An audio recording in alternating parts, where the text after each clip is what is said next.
নমস্কার বন্ধুরা, আজকে আবারও চলে এসেছি একটা নতুন ভিডিও নিয়ে। তো এখানে দেখুন নিয়ে এসেছি আজকে চিকেনের ঠ্যাং, মুরগির ঠ্যাং যেগুলোকে বলে আমরা, বেশ মোটা মোটা আর বড় বড় সাইজের। খুব সুন্দর করে কালকেরই আমি পরিষ্কার করে রেখেছিলাম। একদমই শরীর ঠিক নেই, তাই কালকের পরিষ্কার করে রেখে আজকে রান্না করছি। তো যাই হোক, এই যে বড় বড় ঠ্যাং, এগুলোকে আজকে একদম অন্যরকম নতুন ধরনের করে রান্না করব। আজকাল খুব ট্রেন্ড চলছে এগুলো। তো যাই হোক, এখানে নিয়েছি 2 রকমের লঙ্কা, শুকনো লঙ্কা, কাঁচা লঙ্কা। এগুলোকে স্টিকের মতো এইভাবে নিয়েছি, এগুলোকে পুড়িয়ে নেবো আগুনে। আর এখানে নিয়েছি একটা বড় সাইজের টমেটো, 2টো মাঝারি সাইজের পেঁয়াজ।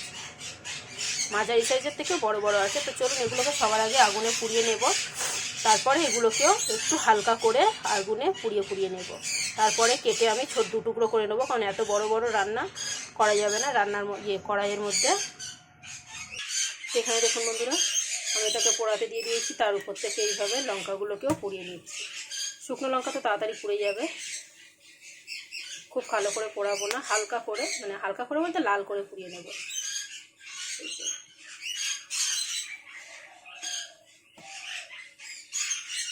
এইভাবে ঘুরিয়ে ফিরিয়ে নাড়াচাড়া করে খুব সুন্দর করে সব পুড়িয়ে নিই, তারপরে দেখাচ্ছি আমি।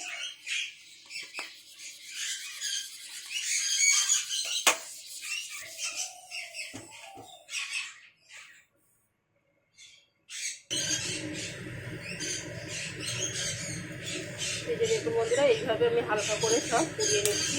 শিকের মধ্যে 4-5টা করে ঠ্যাংগুলো আমি ভরে নিয়েছি।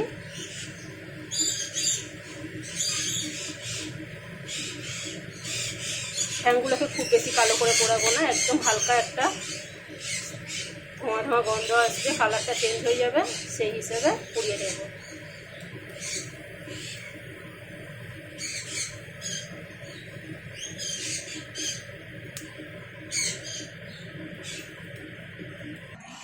এখানে দেখুন বন্ধুরা, কত সুন্দর করে সব একটু একটু করে পুড়িয়ে নিয়েছি। এই যে এবারে ঠ্যাংগুলোকে আমি 2 টুকরো করে কেটে নেব।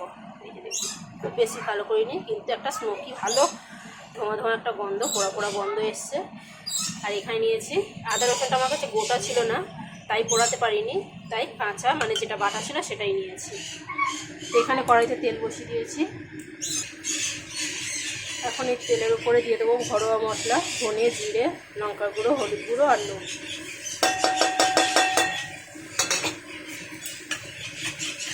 মশলাটাকে তেলের সাথে একটুখানি ভেজে নেব, মানে মিক্স করে দেব। এরপরে দিয়ে দেবো কেটে রাখা ঠ্যাংগুলো।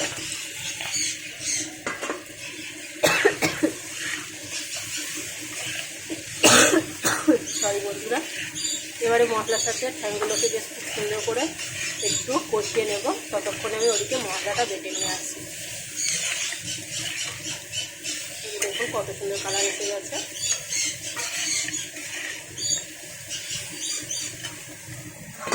এখানে আমার আদা রসুন তো গোটা নেই, তাই পোড়াতে পারিনি। এখানে কাঁচা আদা রসুন ঘরে যে বাটা থাকে সেটাই নিয়েছি।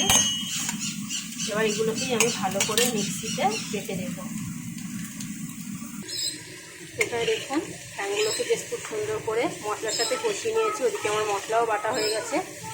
এগুলোকে সুন্দর করে মশলার সাথে কষিয়ে নেবার পরে আমি বেটে রাখা মশলাটা দিয়ে দেবো। মশলাটার কালার দেখেছেন, একদম কত সুন্দর কালার এসছে। এবার এখানে মশলা দেওয়া তো আমার কমপ্লিট। এবারে আমি ভালো করে এই মশলার সাথে ঢাকা দিয়ে কষিয়ে নেব। ঢাকা দিয়ে কষালে এই মশলার যে মানে পোড়া পোড়া গন্ধটা সেটা কিন্তু থেকে যাবে খুব সুন্দরভাবে। আর খুলে রাখলে কিন্তু গন্ধটা অনেকটা নষ্ট হয়ে যায়।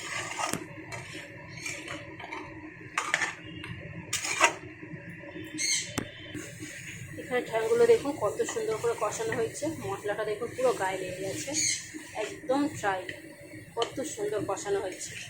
এবারে ফাইনাল মশলা দেওয়ার পালা। এখানে যে কোনো একটা ভাজা মশলা দিলেই হবে, আমার কাছে তো গরম মশলা নেই, মানে গুঁড়ো করে রাখি যেটা, সেটা নেই। তো এখানে আমি 5 মিশালি একটা মশলা ভাজা করে রেখেছিলাম, তার মধ্যেই গরম মশলা ছিল। সেই 5 মিশালি মশলাটা 1/2 চামচ মতো দিয়ে দিলাম। গরম মশলাটা খুব কাজ করে দেবে এর মধ্যে। এর মধ্যে একটু চিনি আর ওই ভাজা মশলাটা দিয়ে দিলাম।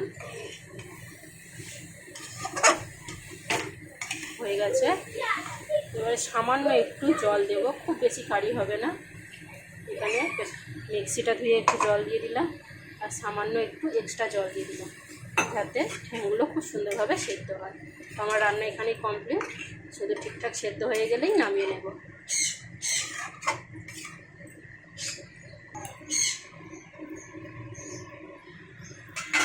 আমার এখানে দেখুন ঠ্যাংটা একদম রেডি। ঠ্যাংয়ের রেসিপিটা স্মোকি ফ্লেভারে চিংড়ি কারি। তো আজকের মতো টাটা বন্ধুরা, ভালো লাগলে আমার চ্যানেলটাকে সাবস্ক্রাইব করতে ভুলবেন না। বন্ধুদেরকে অনেক অনেক ধন্যবাদ। এই যে নামিয়ে নিচ্ছি এবারে। টাটা বন্ধুরা।